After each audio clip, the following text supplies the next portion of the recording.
Hey, I'm Mason King, host of the IBJ Podcast. And before we get into this week's episode, I want to tell you about the newest podcast from IBJ Media called Off the Record with the Indiana 250. In each episode, IBJ Media CEO Nate Feldman talks with a different leader on the Indiana 250 list of the state's most influential leaders. They discuss their vision for Indiana's future, their experiences in business, and their advice for other aspiring entrepreneurs. New episodes are released on select Thursdays. So go subscribe to the show on your favorite podcast platform so you can never miss an episode. Just search the Indiana 250 Off the Record. Thanks.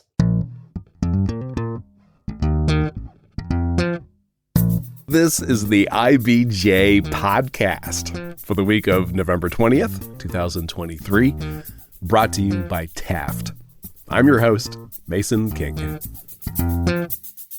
Welcome back to the podcast, everybody. We're entering the holiday season, of course, and that critical 6-week period in which we are encouraged to indulge in conspicuous consumption. My wife and I have it circled on our calendar since our goal this year is to keep from exceeding our modest budget. So, my plan for this week's episode of the podcast was to ask our regular contributor, Pete Dunn, aka Pete the Planner, how we could avoid going into the red this year. As usual, he has the bigger picture in mind. So this week, we are going to talk about the 5 things everyone should know about their financial life.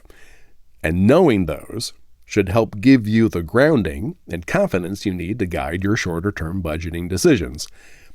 And Pete and I still managed to talk a bit about how to deal with the unwelcome revelation that you and your family are spending more money than you're making. Spoiler alert, this revelation came about after my wife and I did a line-by-line examination of our credit card and debit card purchases. So, here's our conversation.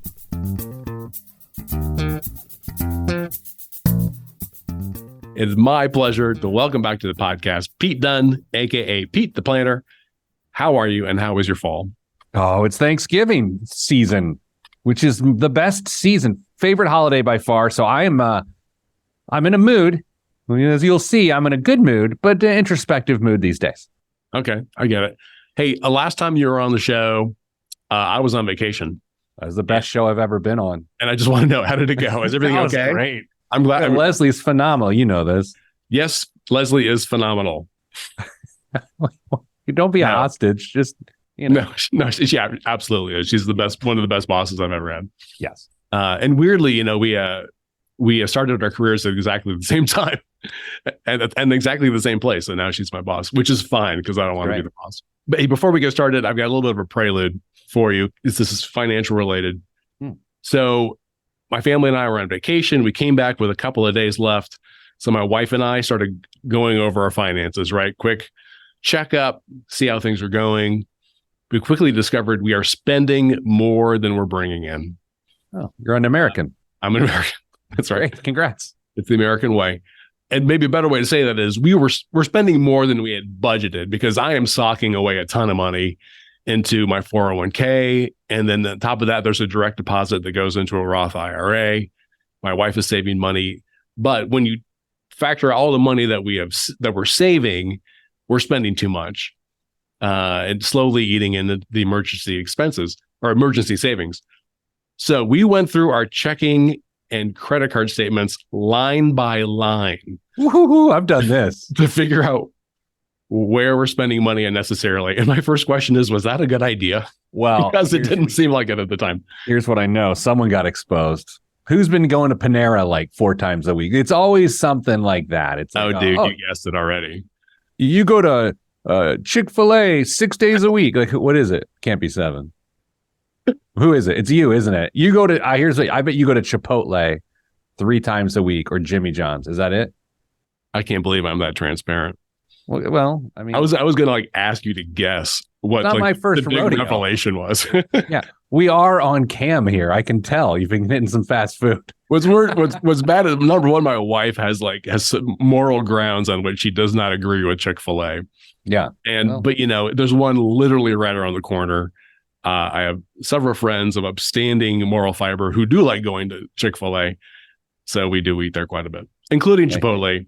Yeah. So the big revelation was I am spending way too much just eating out when I'm downtown working, which is all the time.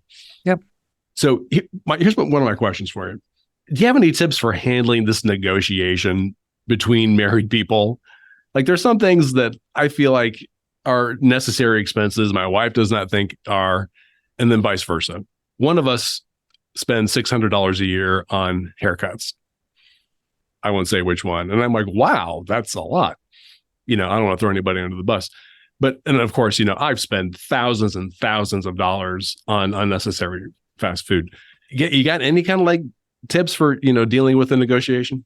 First off, if you paid more than $12 for what I'm looking at right now as a haircut, you're getting robbed. Well, since we had the discussion, I'm on a lifetime ban on haircuts. Yeah. No. Okay. Here's the thing. What you're talking about is accountability, Mason. Like, that's the nature of it. So people like to run from the friction and the conflict that comes from being exposed as a Chick-fil-A fanboy.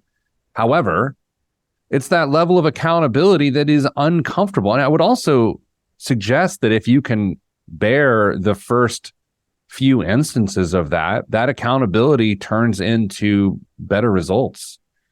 And I'll that's just a lesson from business. I am not a relationship expert, so I will not go there. But I'll just say, the more my executive team and holds each other accountable, the better we get. And I'll tell you, those first few times you try it, not fun.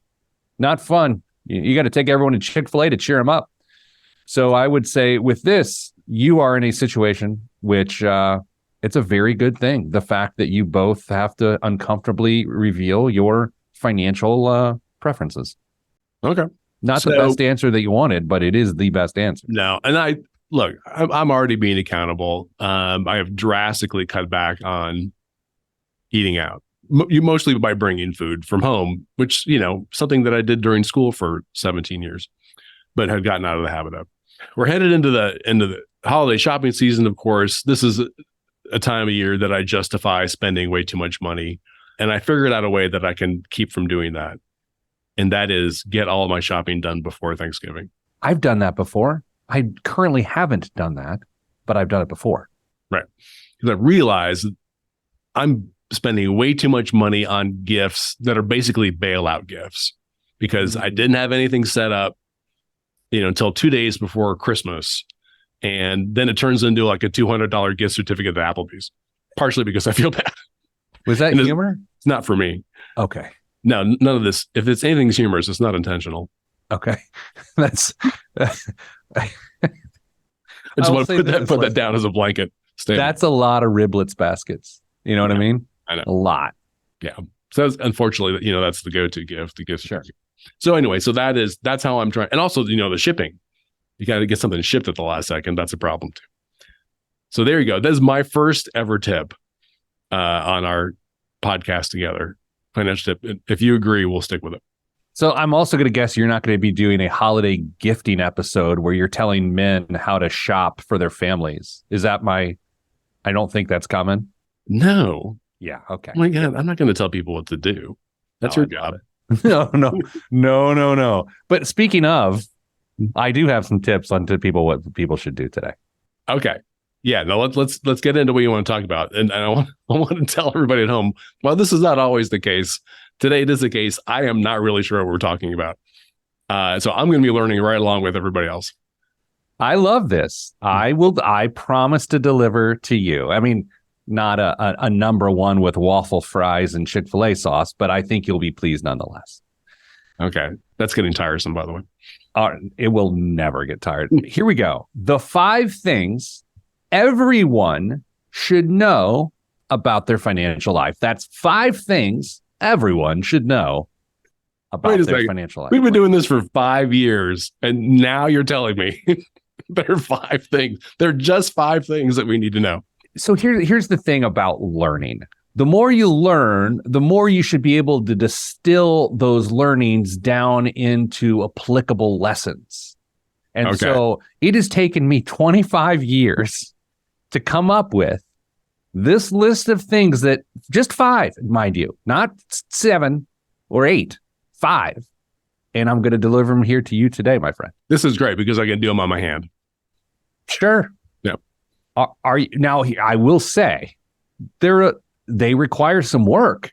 But if you know these 5 things, you were walking around, big statement, more knowledgeable about your financial life than 99% of people are about their own financial life. If you know these 5 things, and it will take time to know them, you can walk around with confidence.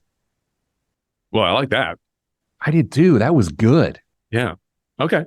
Well, hit me. Yeah. I'll let you know whether or not I'm anywhere close on these. I'm not sure my caffeine level's at the right place today. I feel like I could use another one. This is not the time to back out. Let's go. Here we go. And this one is actually what you brought up earlier in the show. So you actually are almost there. Number 1, how much does it cost to live each month? How much does it cost? Like, don't give me a number. This is like a rhetorical. Because we know that now. I know. No one wants to know. I mean, people want to know what you're spending on. But here's the thing. Add up all your bills, a modest amount of discretionary, assign it a number, and you basically, that's my nut, right? That's what I have to earn every single month. Now, here's the trick, Mason. A lot of people, if they're disorganized or don't care to look at these things, if they are money avoidant, as you heard on my podcast with Leslie, the really good one, then what you'll do is you'll say, well, I just spend what I make. And so you'll just go to your income and you'll say, that's what I spend. And that is a bad thing to do, but you need to know the amount of money you spend regularly. So could you do that? Yeah, I can. That's great. Thanks to, the magic of my bank and it giving me, a platform where I can look at all of my expenses via check or credit card. But you know the aggregate number. I do. Okay. Yeah, the average number I know. And then now I'm asking you questions. Have the turntables have turned. Do you walk around with that number in your head? Yeah. Does your wife? Oh, yeah. Mason, tone. Sorry. She is quite attuned to the figure. Okay. And it's good that somebody is. That's excellent. Yeah. That's excellent. That is great because here's what I know. If you don't know that number, you're going to guess. And guessing is about as a bad thing as you can do in a financial life, is to guess or to assume or to, as I've said on this show numerous times, to figure it out. If you're in the midst of a conundrum and you say, we'll figure it out, get ready because whatever's next is going to be terrible. Okay. Because people are like, it's a blank check. When you say, I will figure it out, means I'm going to do something stupid and I'll deal with the ramifications later. So if you ever hear yourself say, oh, don't worry, we'll figure it out. Bad news. Yeah. The problem often for me in spending is, I get to something that is an extraordinary purchase. It doesn't feel extraordinary. It's just an extra purchase. And I say to myself, we're financially, in good shape. We're both employed. This is fine. If we go over a little bit this month, we'll just make up for it next month. And then I make several of those decisions over the course of the month. We really need to have this. And then boom, there's $50 goes away. First of all, me too. Okay. I do that too. But my question for you would be, when you say we need this, are you sure it's not I need this? Yeah. Or I just like buying things. Okay, that's fair. I find myself in the same thing. I'm like, hey, this is going to be an expensive month, but you know what? No worries, because next month shouldn't be that bad. Then you get into next month and you're like, okay, forgot about that. Next month will be fine. And then the dishwasher starts making noises like a garbage truck. That seems bad. I'm not a physician, but that seems bad. It's pretty bad. Okay. All right. So very clear on number 1. How much does it cost to live each month? This, by the way, just so you know, is probably the second easiest thing on this list. Right. Okay. Number 2. This one. How much monthly income will your current retirement strategy produce at retirement? So what I'm saying is, like right now, if you just stopped, how much is going to be there? How much is going to be there? And what this should do is, for most people, it will identify a gap. You'll go, I'm making numbers up. I'm only going to have $4,800 a month available. I live on $6,800 a month. Somehow, over the next 17 years, I must solve this $2,000 a month gap. Right. Now, this is an incredibly difficult thing to do on my own. There's no way. I don't have the brain power to do this. I don't have the time to do this. Now, we have a financial professional who helps us figure this stuff out. I don't know what to tell anybody other than you probably need to talk to a financial professional to really understand this. I agree. I mean, you know me. I am a financial professional, but I don't do this for a living. But I do want people to talk to a financial advisor. I will say this. This is probably the most Googleable thing on my list. You can Google a retirement calculator. You put in how much money you got, how much money you're putting away, give it a rate of return that's reasonable, and then give it a year of when you're going to retire. And it will tell you the amount. And then it should show you what that means in monthly income. Yeah, I mean, I'm aware of that. It's just, the rate of return, is very fudgeable. And it depends on the different, vehicles you have your money in. And so, I mean, to really understand that, I found we actually did need to have. Can I be very aggressive here for a moment? I believe this is one of those things that people will hear and they will go, yeah, that'd be helpful. And then we'll never do it. Yeah. I think about 7% of people who just heard what I said will go and do it. I think just as important it is to walk around with the amount of money you spend now, you should walk around at any given time knowing how much money you have already accounted for as it relates to your retirement outcome, same thing really at that point. I think people should do that, and they won't, and that's a problem. Here's something that for years I sort of used to fudge this. Was it, oh, well, I know I'm going to have Social Security, which of course is kind of a big if, depending on who's going to be in charge of Washington over the next 8 years. But I just assume I'm going to have Social Security, but I don't know exactly how much. I don't know how much my wife is. And so I can just sort of assume a pretty big number. I don't need to worry about it. I would say that, there's various ways to do this. There's all sorts of little tricks. Like you could say whatever amount of annual income that you have on a regular basis or that you would desire, you need somewhere between 25 to 33 times that amount in assets. Okay. So $100,000 a year, you need somewhere between 2.5 to $3.3 million. Whoa. Like saved? We're invested. Yeah. That's again, these are rules of thumb. They get a little weird. I would also say your point about Social Security is fascinating because if you choose to include Social Security in your calculations, you would know that. You would say, oh, well, $4,500 of my plan comes from Social Security, and what my investment's done account for another $2,000. So that's $6,500. That's a reasonable thing to do if you, in fact, believe you're going to get Social Security. Right. And, allegedly there's a Social Security calendar that will tell you what you can get. I have found that just me personally have a lot of trouble accessing that I think they lost my Social Security number or something. I should probably get that first. Oh, I have it right here. It's 3. Oh, we're not doing that? No. Anybody can go online and find my Social Security number. So that's a good point. I will say this, that the SSA.gov will give you that information. Like not your Social Security number. I know, I've tried. Yeah, I know. But then they have that new ID system, verify, take a picture of your license and your face. It's wild. Yeah, I've had trouble dealing with that. At some point, I'm going to have to actually go to their local office. Okay, but let's keep going. And real quick, the local Social Security's offices are amazing. Oh, good. They are. And so everyone's like, oh, I have to go to the Social Security office. In the voice you just used, just there. Yeah. Here's the thing. It's fine. It's actually, they're wonderful people and they're very helpful.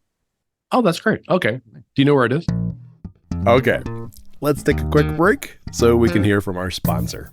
This is the IBJ Podcast. Taft, today's modern law firm. With more than 800 attorneys in 8 primary Midwest markets and the District of Columbia, we provide solutions to the business issues facing middle market and emerging companies alike. We do this through a highly collaborative and inclusive team approach. Taft, the modern law firm. To learn more, visit taftlaw.com. All right, we're back with this week's edition of the IBJ Podcast and my interview with Pete the Planner about the 5 aspects of your financial life that need to be top of mind. Number 3, and this one's going to take some time. Oh, no. What is your power percentage? And, if you're like, what? Yeah, this is a little much. I came up with this metric a few years ago, dare I say 10 years ago, that I believe to be very effective to know how financially healthy you are. So I've talked about it, I think, on the show before. Yeah. You've done I know at least one column on it. So if folks want to go to IBJ.com and look up, what is it? Power percentage. Yeah. But I'll Pete power percentage. Look it up. I'm assuming that you're all subscribers. Power percentage, briefly explained, here's the concept it detects. How much of your current monthly income is going toward increasing your net worth? How much of your monthly income is going towards increasing your net worth?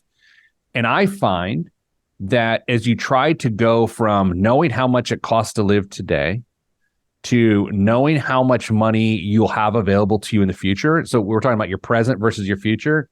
Power percentage provides the path to get you there. So think about it this way. If my net worth is not going up because of my income, it means I'm very, very, very dependent on my income for my lifestyle. Right. Okay. So if I'm not dependent on my income for my lifestyle, what that ends up meaning is that I'm building my net worth. So how do you get from question 1 or point 1 to point 2? Well, it's point 3, and its power percentage will bridge the gap for you. So again, I'll direct people to that column that explains it in greater detail.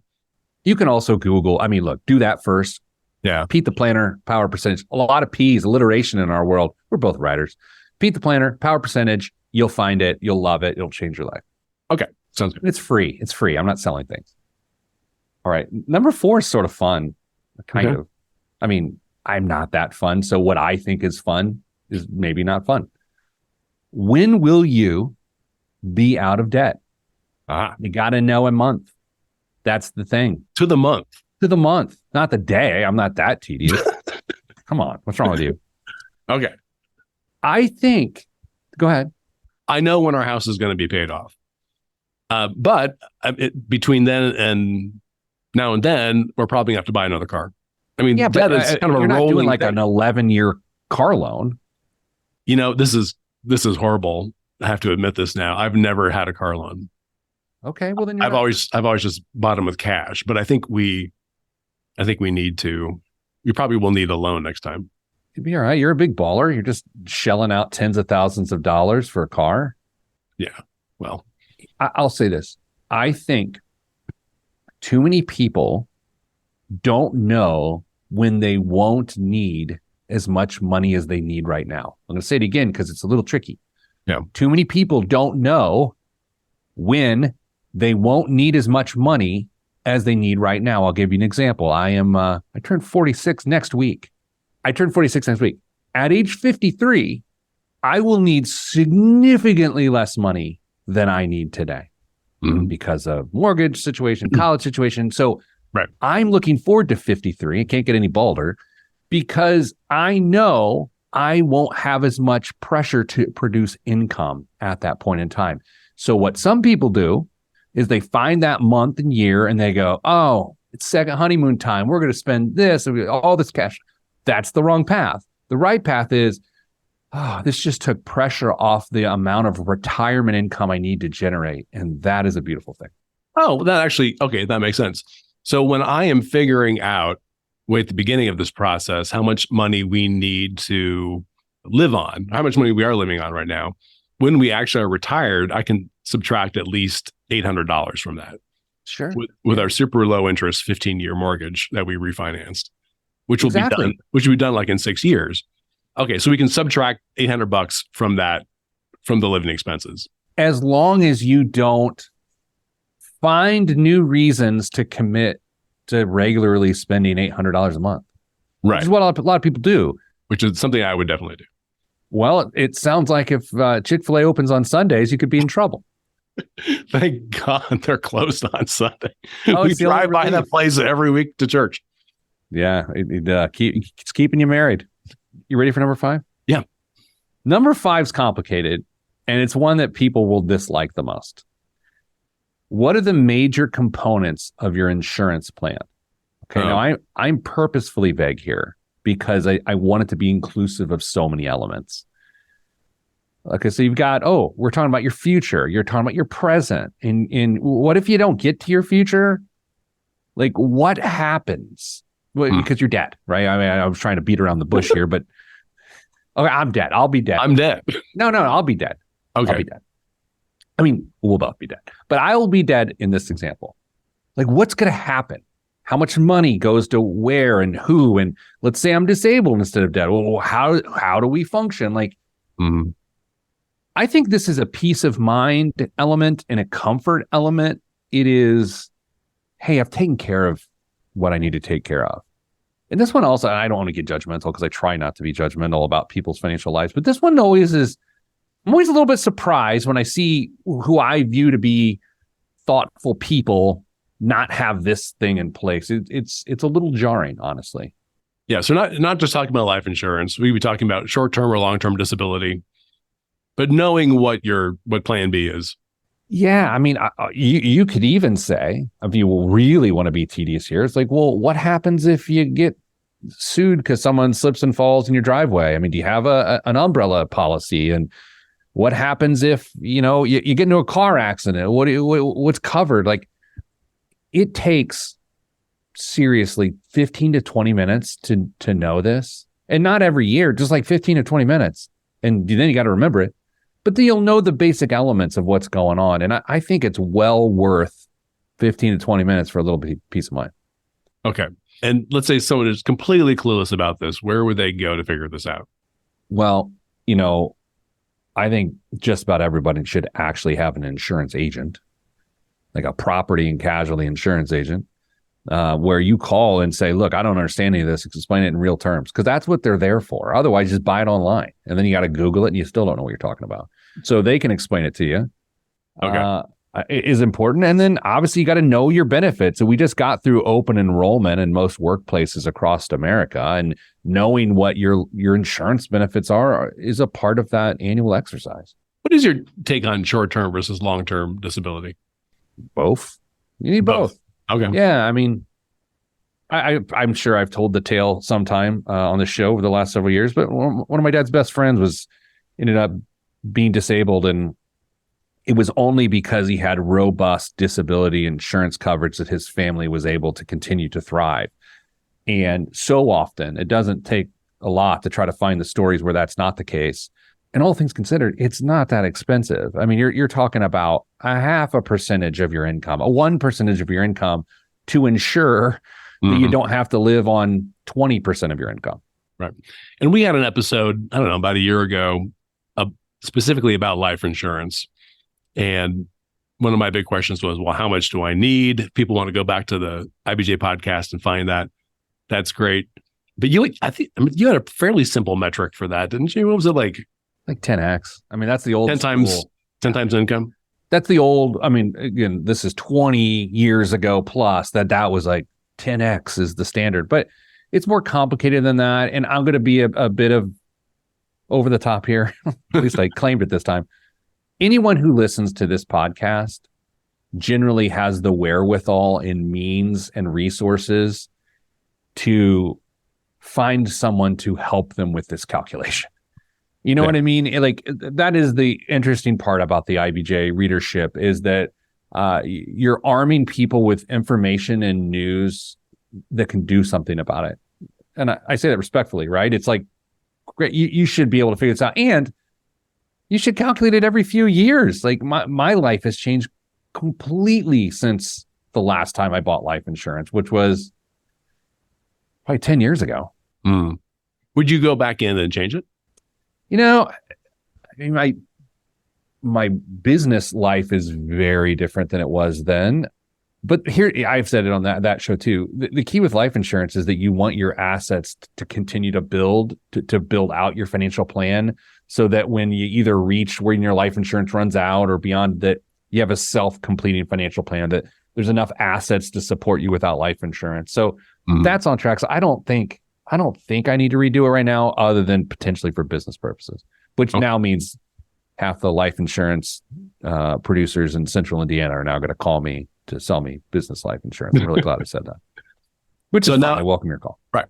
So now I'm armed with these five bits of knowledge. And I want to run through them one time, and then and then you can ask this question that's going to change everyone's life. Number one, how much does it cost to live each month? How much money? Number two, how much money, monthly income will your current retirement plan produce at retirement? Number three, what is your power percentage? Number four, when will you be out of debt? Number five, what are the major components of your insurance plan? I'm arguing if you walk around knowing these 5 things, you will have the confidence you need to succeed. Okay. That was my question. Confidence is so underrated when it comes to financial planning. So underrated. But what happens is people find false confidence in like an income amount that is neat to them, or they find false confidence in a big round number like $1 million. Confidence comes in knowing, not just seeing a number that seems relatively neat, So I think these 5 things round that out. Okay. Well, this is good. I'll stew on this with my wife over the weekend. Do you use Chick-fil-A sauce, or what's the sauce you choose? I think we're making white chili this weekend, so that'll be okay. A good topic of conversation. Do we need to meet again before the holidays? Before the end of the year? I could come up with some predictions for 2024. I would like to do predictions. I like predictions because I don't know if you know this. I'm terrible at predictions. I know you are. So I was going to break out the ones from last year. We got to do that. Yeah, let's do that. We'll do a show. We'll break out the ones from last. Oh my gosh. That's a great show. Yeah. Okay. And then, but here's the thing. If they're so bad and the show isn't entertaining, people are going to stop listening to your show. I've given them so many reasons to not listen to this show. That's true. I think it's people just sort of sleepwalk through it, and I appreciate it. This was fun. Happy Thanksgiving to you. Happy Thanksgiving to you and your family. I hope you guys are great. You guys going to stay at home? Go somewhere? It's my Super Bowl. I cook for 2 days for everybody. Okay, dude. We'll set it up for late December. I'll be there. All right, pal. Thank you so much. Thank you. My thanks again to Pete Dunn.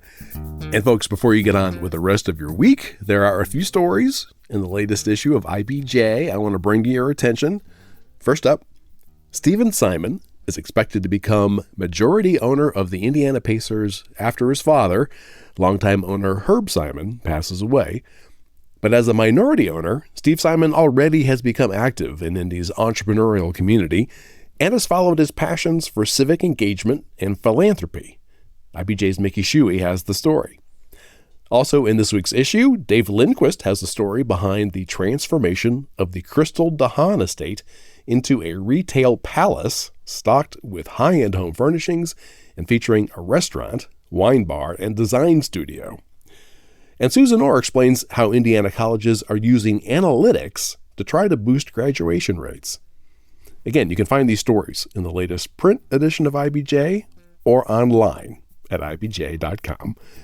And thanks again for making time this week for the IBJ Podcast. A quick programming note, we're taking a week off for Thanksgiving, but the podcast will be back on December the 4th. Until then, have a joyful, safe, and restful holiday.